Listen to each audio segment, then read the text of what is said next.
Good Monday afternoon / evening. Welcome to Charting with Dan. I'm Dan Murrell. Joining me as always, Lon Harris. How you doing, Lon? Doing great. How about you? We're getting into the dog days of summer, Lon. We had actually, but not quite as many dogs as far as movies go as you might usually expect in August, because we had a movie that I enjoyed that did pretty well this weekend. Yeah. We're going to look at that. We're going to look at a new record that was set at the worldwide box office. Never happened before until this year. We're going to talk about that, and we're also just going to look at everything else that was out there. There's a lot of wide releases that came out this last week. Not a lot of them did great. We're going to cover them all. Let's start with the one that was the #1 opening film of the weekend. That is Good Boys, the R-rated comedy produced by Seth Rogen and Evan Goldberg. It had the sort of Superbad it's like mark Superbad, on it. like 8 years younger Superbad. Yeah, it's a movie that actually got pretty good reviews. I reviewed it. I enjoyed it. Opened a little bit stronger than a lot of people had anticipated. $21 million, the #1 movie of this week. It had a very modest budget, so it looks like it's going to do well. But also, a lot of times these August comedies are they may do well. A great example is a movie like The Hitman's Bodyguard, which hung around for 3 or 4 weekends in August a couple summers ago. Not because it was a great movie, but because it was the thing that was out. It looks like Good Boys is going to be an alternative for people that may want to go see a comedy that might be good. Yeah, I mean, it's the strength of like a good poster, a good trailer, good marketing. Like it doesn't have a lot of marketable stars, but it's got a good hook. It's easy to sell, and I think like this point in the year when the competition is sort of dying off from huge ticket items, you can sometimes get people to sneak in. As far as this summer, there have been a lot of misfires, as always, as every summer, in just about every genre. But one not a genre, but one category of films that's actually done fairly well this summer is R-rated films. Looking at this summer as far as R-rated movies go, Good Boys ranked 4th for the summer. John Wick Chapter 3, the highest opening R-rated movie of the summer domestically, followed by Tarantino's Once Upon a Time in Hollywood. Then Rocket Man and Good Boys just edges out Annabelle Comes Home. And even though the lower end of that is $20 million, of those top 5, there's not really one that you could say was a flop, or perhaps people could say that maybe Annabelle Comes Home could have made more money, or they anticipated that it could have, given the strength of the Conjuring compared to the previous Conjuring. But looking at the film itself is not what you would call a flop or disappointment. So the top 5 R-rated movies, there have been others that haven't done well, but generally what some people might call counter programming has worked fairly well this summer when it comes to R-rated films. Yeah, I mean, a lot of them seem to be sort of popping up, having like a moment or a week or two. And it's also interesting to note on the R-rated films, I mean, obviously there are exceptions, but more original properties than you see. Like it's counter programming in that way too. Yeah, like obviously John Wick is the exception, but you could go see something like Good Boys as a break from the endless sort of sequels and superhero films and all the IP that we're constantly getting. Yeah. A lot of these R-rated movies are a chance to see something a little different. It is kind of an interesting summer for Seth Rogen because he was in another comedy that opened earlier this year called Long Shot. It was made for twice as much as Good Boys and opened to half the box office. So that just goes to show you sometimes the sure thing, if you're going to put these two next to each other and say like, okay, one of these is going to open to twice as much as the other one. This one is a comedy starring Seth Rogen and Charlize Theron. This one is an R-rated kids comedy starring, the biggest name in it really is Will Forte and Jacob Tremblay from Room. Which one is going to open bigger? I think most people might say, well, the one with the stars, but as it turns out, it was this one. It just sometimes star power isn't the only thing that opens a movie. Sometimes it's a concept. Sometimes it's just timing. Yeah, there's so many other factors that go in, like Long Shot, maybe a little bit more of a rom-com, whereas this appealed more to like. It also had the political entanglement, which may have kept some people away. This is absolutely has none of that. Pure fun and silliness. You just want to see kids swearing and and I think that may have impacted it too. Like Long Shot may be the kind of movie that more people are like, well, me and my significant other will watch that on Netflix when it pops up. Whereas this is maybe more like Saturdays are for the good boys. Yeah. Saturdays is for the good boys. Go out and see something fun on it with friends on the weekend. You know? Well, we'll see how it does in the weeks to come. A lot of times the movie opens well. It can have good legs and do fairly well. But like I said, it was made for $20 million, so it's already doing and it's well. got a few weeks now to sort of play around before we get hit with a lot more big stuff. Yeah, definitely. Looking at the rest of the top 5, Hobbs & Shaw, after 2 weeks in the number 1 spot, drops to number 2. It has now passed Tokyo Drift and Too Fast, Too Furious on the franchise chart. It's closing in on The Fast and the Furious, followed by Fast and Furious domestically. What a terrible job they did naming it's so films. Many articles. Just numbers at this point. Just give them the numbers. Yeah. But domestically, it looks like Hobbs & Shaw is going to settle in somewhere below the $207 million that was earned by Fast 5. So, as we mentioned when it opened, in the lower echelon as far as domestic grosses, although there's a big X factor with the international gross that we're going to talk about in a second. Number 3, staying at number 3, unchanged from last week, is The Lion King. It is now less than $10 million away from taking Beauty and the Beast title as the highest grossing Disney remake domestically. Angry Birds Movie 2 at number 4. It opened on Wednesday. It was going to try to get a jump on the weekend. It wasn't extremely successful, though. It's made about $16 million so far. It made about $10 million this weekend.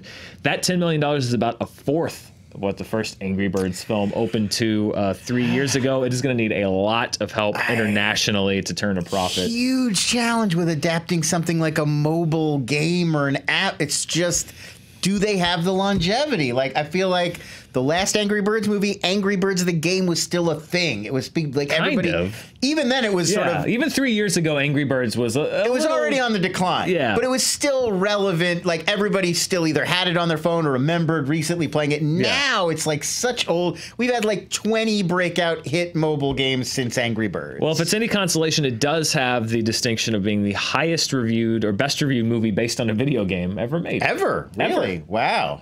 Yeah. That's a lot. That's doing good, Angry Birds. Congratulations, Angry Birds. I mean, the 2018 Tomb Raider did all right with critics, right? Rounding out the top 5. We've never had a breakout like that's the one. I think we thought Warcraft was maybe going to be it, and then it didn't work out. Yeah. Rounding out the top 5 scary stories to tell in the dark. It was last week's number 2 movie. It drops to number 5. It dropped about 52% to drop down to 5th place. That's a little bit better than you'll see from some horror movies, but it's not a kids. It looks like the audience is less toward kids, as we talked about, and maybe a little more towards adult. I do feel like it's buzzy though. I feel like I'm hearing like that's one that is probably going to find an audience now. I feel like it's got some time to still hang around. It also was on a $25 million budget, so even if it's not a breakout hit, it's going to do fine.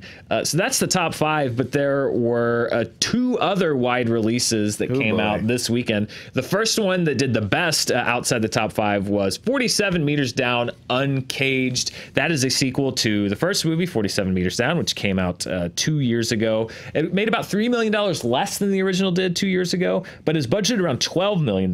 So it doesn't really have to do that great. It budgeted around 12. It's already made 10. Yeah, it'll do fine. It'll do fine. My favorite thing is that 47 Meters Down is handled by Byron Allen's company, and it's called Entertainment Studios, which sounds like a front. Yeah, like that sounds like a front company. As with every Byron Allen production, it's like technically real, but he's done the least amount of work possible to make it happen. I just love that. I don't know. It may have been the first 47 Meters Down. There was a movie that I'd never heard of it, and the thing came on and it said Entertainment Studios. I'm like, that sounds like a cartoon name for like a studio. It's just like Management 720 or whatever. Or just like, We Clean Janitorial Service, or like Vroom Vroom Cars. It's just Entertainment Studios. I don't know. That tickles me. Just sounds like there's like one guy and then an empty office just answering the phones. Entertainment Studios. What do you want? The guy with the thing. So anyway, 47 Meters Down, Uncaged. That's punishment for not calling it 48 Meters Down. I feel like they make 3-4 million more of their first weekend if they just change that title. You could tie 47 Meters Down if you just call it 48 Meters Down. Why wouldn't you? It's 1 meter. It's right there. 1 meter away. You know what else could have been called? Not 48 Meters Down. I have no transition for this. Number 10, Blinded by the Light. Yes. There has been a winning streak for classic rock at the box office lately.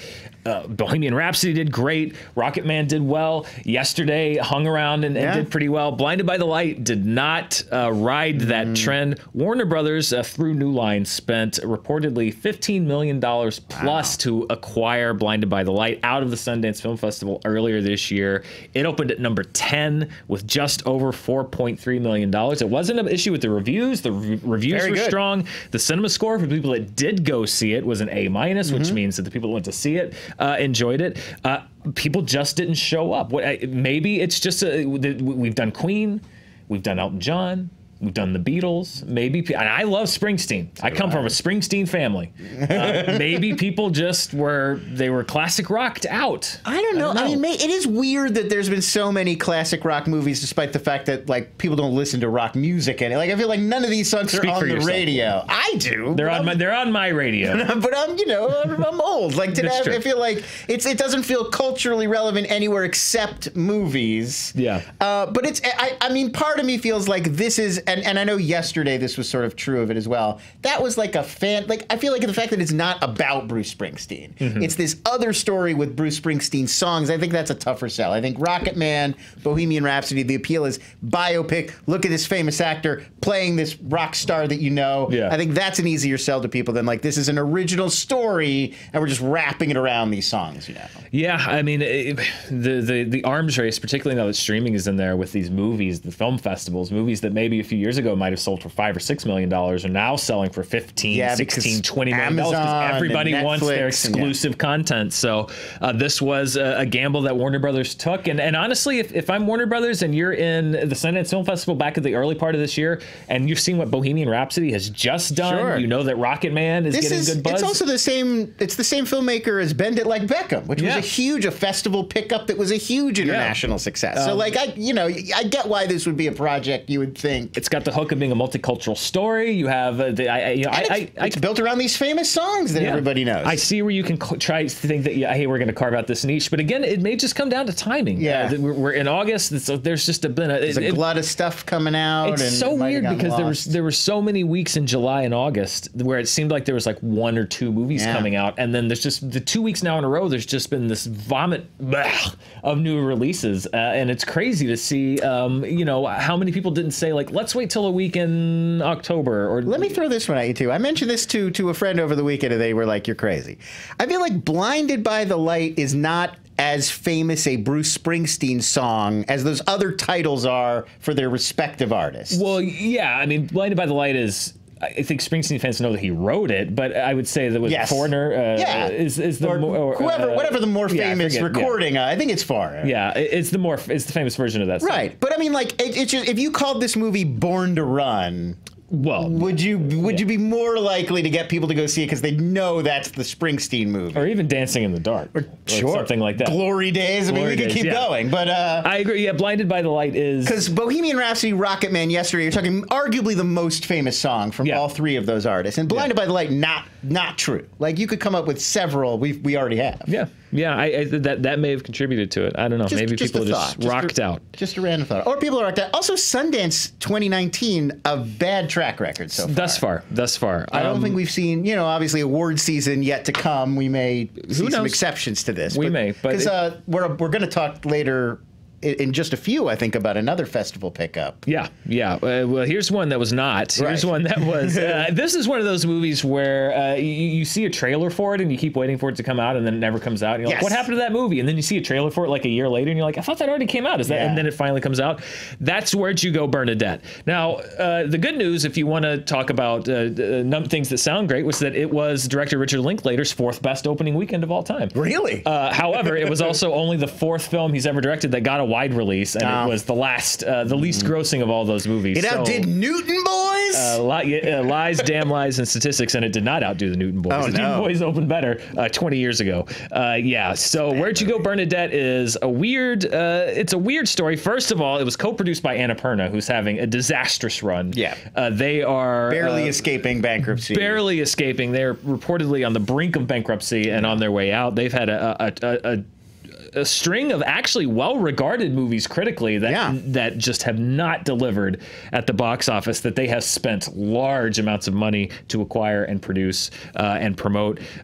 So that certainly doesn't help. But also, this was a movie, Where'd You Go, Bernadette, was supposed to come out last May. Yeah. This release date was actually the 5th release date that was announced for it. So it was like last May, then last October, then earlier this year, then a week ago, and then this week. It's one of those kinds of movies. It's based on a book that's like a really beloved, well-liked book. Yeah. And I feel like you could do a great job of getting people who love that book to come out and see it. But after a disastrous 18-month process of, is it going to come out? Isn't it? I think even those people who would be locked into your audience start getting like jaded. Well, like, maybe I'm not going to rush out. The reviews were not good, which is never good for a movie of this size. And then, as we mentioned briefly on last week's show, the first trailer that I saw was very intriguing to me, and I was like, "Ooh, I think I need to go see that." And then the second trailer they released essentially answered the mystery of the first trailer. So I was just kind of like, "Oh, okay, yeah. Well, I guess I know where she went." If you're calling it "Where'd You Go, Bernadette," giving away where she goes, is probably not the best. Seems like a weird choice. It seems like an odd choice. So yeah, "Where'd You Go, Bernadette"?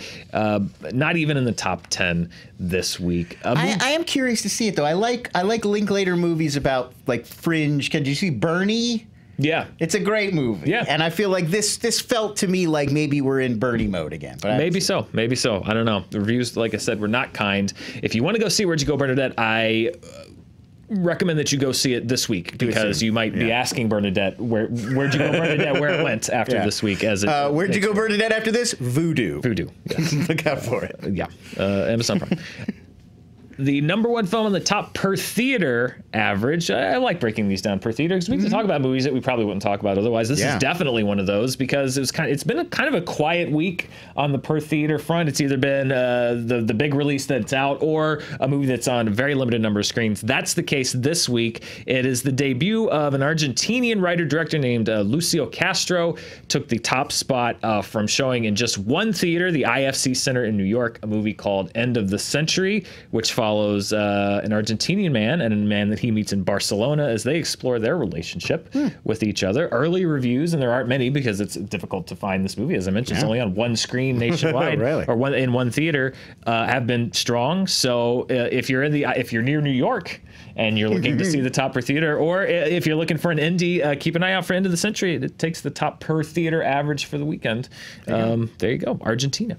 Yeah. Film from Argentina. Argentina's having a little bit of a moment. I feel like at Netflix I've seen a bunch of Argentinian films. I don't know the difference between Argentina and Argentinian. I think it's like flammable and inflammable. I feel like a person is an Argentine, but a thing from Argentina is Argentinian. But if you're from Argentina, please correct us on this. We should just do a whole spin-off show. But there's a movie I watched recently called Zama, Zama, on Amazon Prime that is also from Argentina. And it was excellent.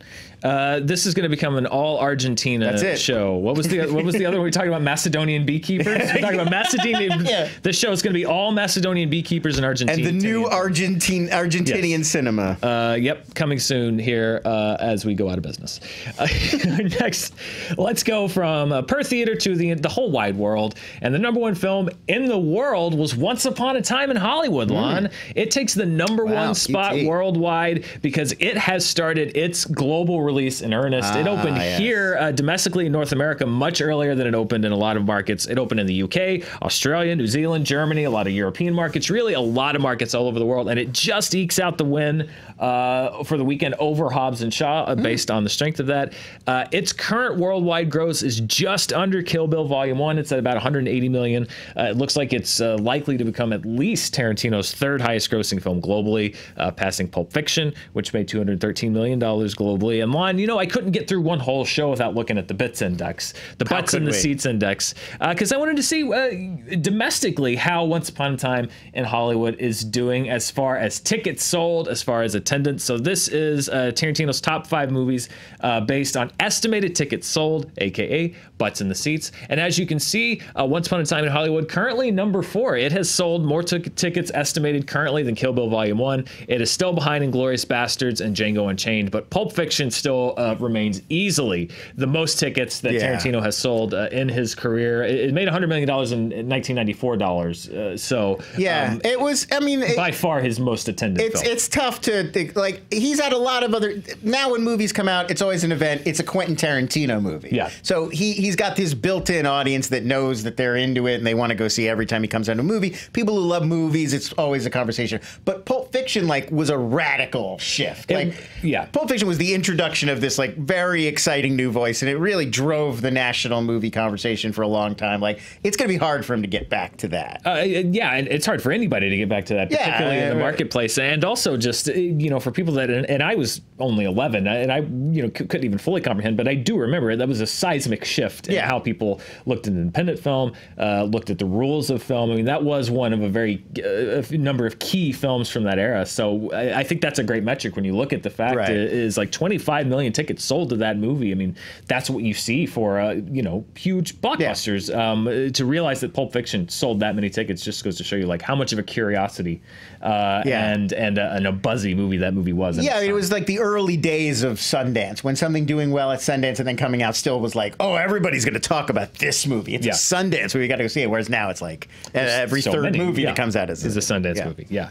Let's look at the rest of the top 5 worldwide. As I mentioned, Hobbs and Shaw it was inched out of the top spot, but look for that to change next week because it opens in China this weekend. The period where they restricted the Hollywood releases, unofficial period, is coming to an end. So it is looking to supercharge its global growth with the Chinese opening this weekend. We'll see how it does here on the show next week. A lovely wedding present for The Rock. I know. Congratulations. Many happy returns to The Rock. Absolutely. Who's married? He just saw his wedding Instagram photo just yesterday. You want to know a funny story though? The surprise officiant of The Rock's wedding, Nick Mundy. Great if he just showed up. Nick Mundy threw The Rock a surprise wedding. Oh, how lovely! What a nice gesture. It's a nice gesture. That's not true, by the way. That'd be hilarious, but it's not. I'm sure Nick was upset that he didn't get that call. I know, right? Maybe he did. We don't know. I don't know. Nick, did you officiate The Rock's wedding? Let us know. Let us know in the comments. The Lion King was the number 3 movie. It passed the Avengers: Age of Ultron to become the 9th highest grossing movie of all time worldwide. Wow. Its next 2 targets are Furious 7 and The Avengers. Jeez. It is about $80 million away from both of those movies, so it continues to climb the list. I know. The Lion King is a big deal.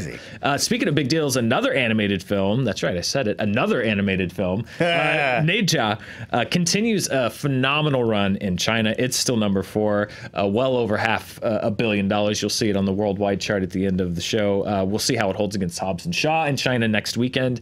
And then the Angry Birds movie 2 rounds out the top 5. It is really going to need to do some work to replicate the original film's $350 million gross globally. It is, but as with you see with so many animated films, it has a very staggered release pattern, so it is going to roll out across the globe over the next several weeks and even months. And maybe there are markets where they're still nutty about Angry Birds. Yeah, you don't know. Maybe so. So, Lon, while we're on the worldwide box office, we should address something that happened just over this past week, probably the day after the show last week. Yeah.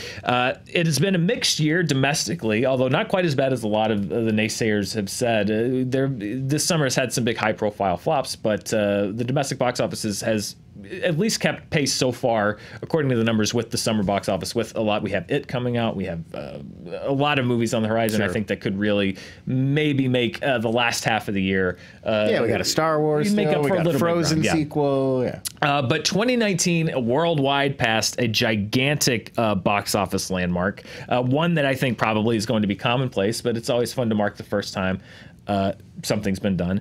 Prior to this year, there were 2 years that were tied for the most billion-dollar grossing worldwide films in 1 year. The first was 2015.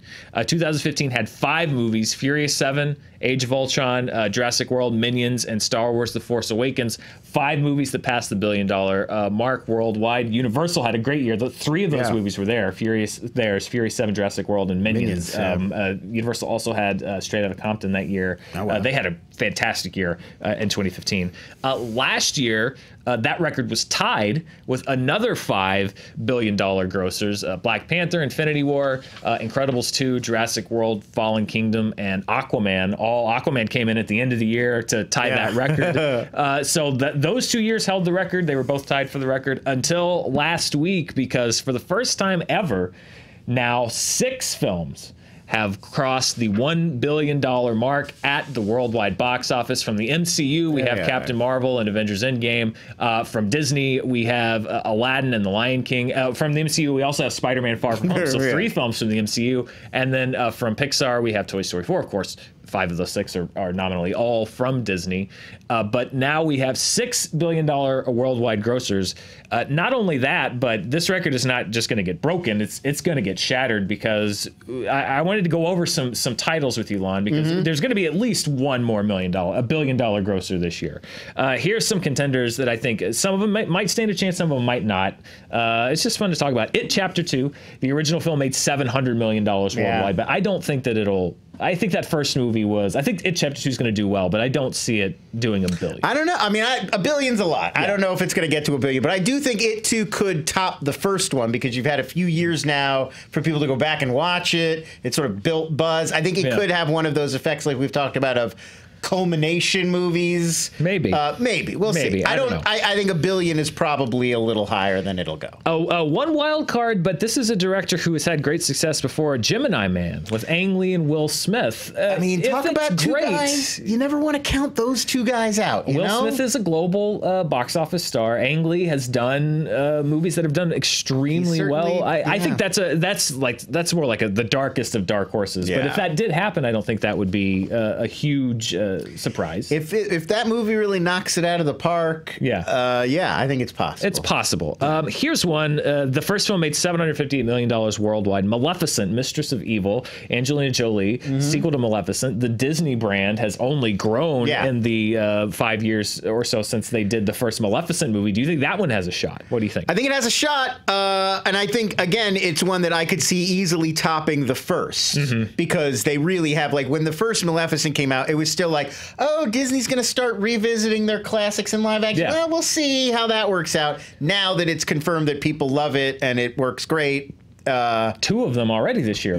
So I think it is possible. But again, I mean, I think they would have to knock that one out of the park. Like, I think if it's great and it really builds on the first movie, maybe. This is one that I think would be surprised if it didn't. Frozen 2, the original, made $1.2 billion. This is probably close to a lock for $1 billion. Put it on the list. Put it on the list. I mean, again, just put the poster up there. Unless it's like terrible, like if they really fumbled and it like people don't like it or the songs don't connect or whatever, maybe, but as sure thing as I see on this list, I think. This is one, the original fell just short. The original made $962 million. However, it had a special kind of magic and chemistry that's hard to replicate. The sequel to Jumanji.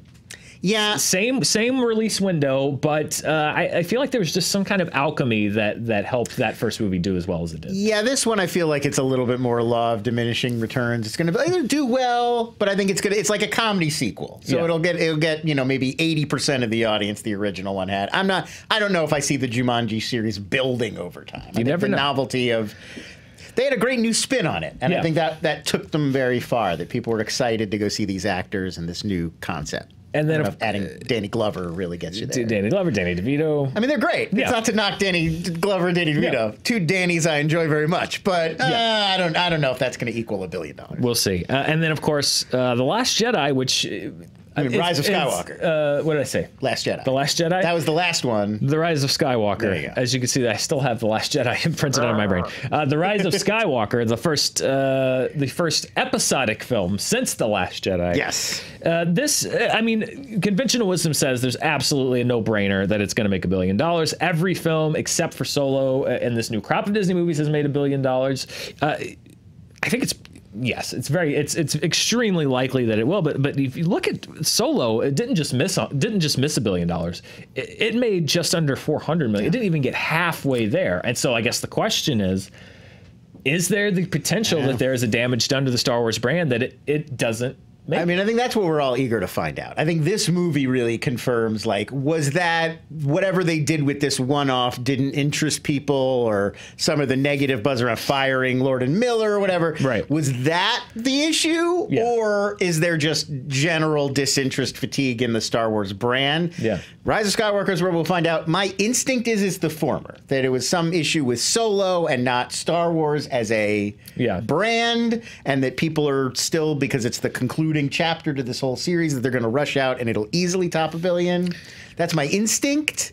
But I mean, we'll find out. I don't know. See. Spencer has been pitching in the writers' room some nightmare scenarios for what he thinks might be going on with it, and he's convinced. I won't say what it is. I will say what it is because I don't want to say this because in case it happens, I don't want it to be an accidental spoiler. When he first said this theory, I was like, no way. I have to say he's winning. Like it's more. I feel like it's more possible now than when I first. That's what scares me. Yeah, I'm starting to worry that he's right, and if he is, I hope he's wrong. I hope he's wrong. I hope he's wrong. We'll see. We'll find out. Like I mentioned, we've already set the record, 6 movies. I think there's going to be at least 1 or 2 more. We'll see. But that is going to be another record here in 2019 that has been broken. I will be very surprised if Frozen 2 doesn't get there. That's going to be pretty shocking. That first one was a juggernaut. Yeah. We'll see. I still have Let It Go stuck in my head. Everybody does. Yeah. They don't want to admit it, but they do. Lon, let's look at 2019 from a domestic point of view. The 2019 yearly list. Nothing changes this week. All the turmoil is happening below the surface of the top 10, so everything stays in the same place. However, if you'll notice, Toy Story 4 very close, probably by next weekend, to overtaking Captain Marvel to be the number 3 movie of the year, and then a few movies bubbling down to potentially steal that 10th spot away from The Secret Lives of Pets 2, but no changes this week.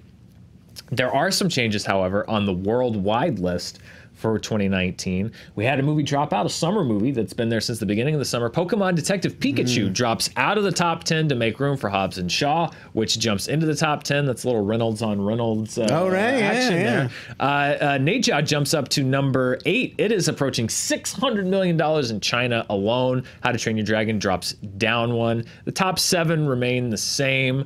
Those are pretty likely to stay where they are, for now. I mean, Spider-Man Far From Home is about $20-ish million away from overtaking Captain Marvel, but we'll see what's left in the tank. Box office mostly done, I think. But as we mentioned, there's likely going to be a lot more movement on that chart, not only in the billion-dollar grossers, but on the lower end of that chart. So we'll see that as well. And then the summer movie report, Lon, which is crystallizing more and more as the weeks go by. It's very likely that these are going to be the top 10 movies of the summer. I mean, you never know, though. Good Boys could really have some good legs. There's a movie that's opening this week that's getting some great buzz that we'll talk about. But right now, these are your top 10. Hobbs and Shaw and Once Upon a Time in Hollywood both overtake Godzilla, King of the Monsters. And Hobbs and Shaw I would not have been as surprised about. But if you would have told me back in May that the R-rated Tarantino movie would have made more than the Godzilla sequel, I would have. The folks have Manson fever out there. Apparently so. It's the anniversary year, I guess. Maybe that. I just watched Mindhunter 2, which is also Manson-y,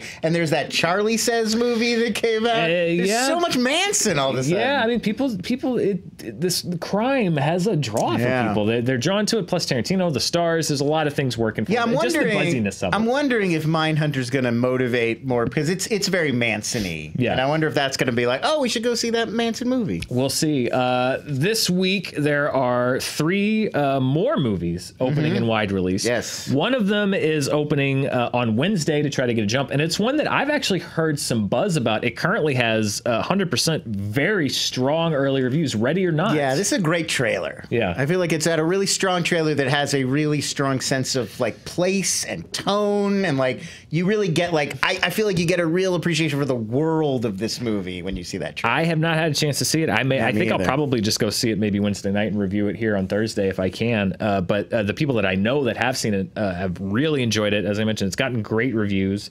You never know. There's these little sleeper movies that can kind of pop up. I don't know. Ready or Not may be too small, but it does have some buzz behind it. excited. It's opening on Wednesday. Angel Has Fallen, the third in the Has Fallen trilogy. Yeah. Opens on Friday. I think I'm seeing that tonight. Oh, are you really? I have such a weak spot. Olympus fell, and then London fell, and now the Angel has to fall. I have such a weakness for these terrible movies. Everything that could be wrong with them is wrong. Can I tell you? I have not seen London. I saw the first one. Olympus Has Fallen. Lon, I know you well enough to say with about 85% accuracy that you would absolutely hate it. Of course, yeah, no, I'm sure. I was not a huge fan of the first. It's a terrible movie, but it's just one of those trash movies that I just love. Yeah. I can't explain it. Like I said, everything you could tell me that's wrong with it, you're right.